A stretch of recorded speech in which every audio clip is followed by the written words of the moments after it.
In the heart of bustling Oshodi markets in Lagos, Mama Tega bakery was the talk of the town. Her cake were the softest, her meat pie the flakiest, her chin-chin the crunchiest. Customers flocked to her shop, praising her for the magic hands that created the best pastries in the area. But behind the delicious treats and cheerful smile, Mama Tega carried a dark secret. She wasn't just a baker, she was a desperate woman consumed by greed and willing to go to unimaginable lengths to ensure her wells never ran dry. Mama Tega's trouble began when her bakery nearly went bankrupt a year ago. She owed money to suppliers, her equipment was failing, and customers stopped coming, claiming her cakes had lost their touch. In her desperation, she sought help from a notorious herbalist known as Baba Labe. "You want to be rich again?" Baba Labe hands, his voice gravely and his eyes gleaming with malice. "Yes, Baba, I will do anything," Mama Tega replied, her hands trembling. Baba Labe smiled. "Good. Add this powder to your cake. It will make anyone who eats them fall into a deep sleep. While they sleep, bring their bodies to me, and I will handle the rest." Mama Tega hesitated, but the promise of wealth clouded her judgment. She took the powder and returned to her bakery, her conscience buried under greed. Mama Tega started with small doses of the powder, baking it into her special cakes. Customers who ate them would feel drowsy, then pass out wherever they were. One by one, they would wake up disorientated, unsure of what had happened, but a few never woke up. Those unlucky souls were taken in the dead of the night to Baba Labe, their bodies sold for ritual.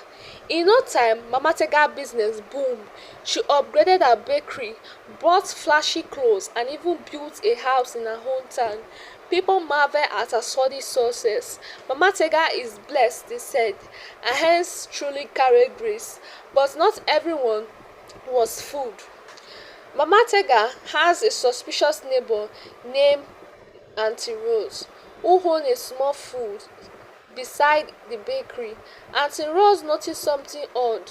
Several of Mama Tega's regular customers had stopped coming back. One evening, she confronted Mama Tega. "Tega, how come your business is doing well? Yes, some of your customers are missing. Where are all those people who used to buy cakes from you?" Mama Tega laughed nervously. "Ah, Auntie Rose, people come and go. Maybe they moved to another area."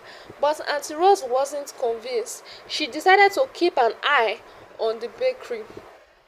One fateful day, Mama Tega baked a large order of cakes laced with the sleeping powder.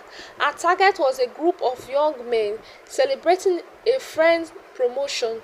They had placed an order of 10 cakes, promising to collect them in the evening. Auntie Rose, suspicious as ever, overheard the conversation and decided to follow the events closely. When the young men arrived to pick up the cake, Auntie Rose watched from her stall. She noticed Mama Tega's strange behavior. Her hands shook as she handed over the cake. Her eyes were nervous.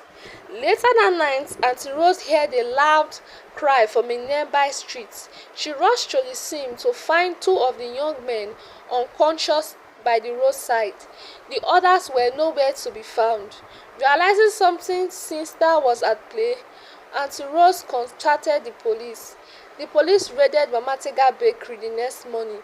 They discovered packets of the sleeping powder hidden in her kitchen and several suspicious items linked to ritual practices. Under interrogation, Mama Tega broke down and confessed to her crimes, implicating Baba Labe in the process. The news of her arrest spread like wildfire in the community. Oshodi market was in shock. How could the kind, cheerful baker they all trusted have behind such evil acts?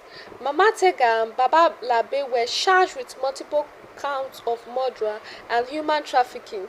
The court sentenced them to life imprisonment, bringing an end to their reign of terror. The incident served as a chilling reminder to the community about the danger of unchecked greed. Auntie Rose was hailed for her heroic behavior of vigilance, and the market slowly returned to normal. Mama Tega Bakery was once the pride of Oshodi stopped abandoned, a haunting symbol of what happened when desperation turned into evil.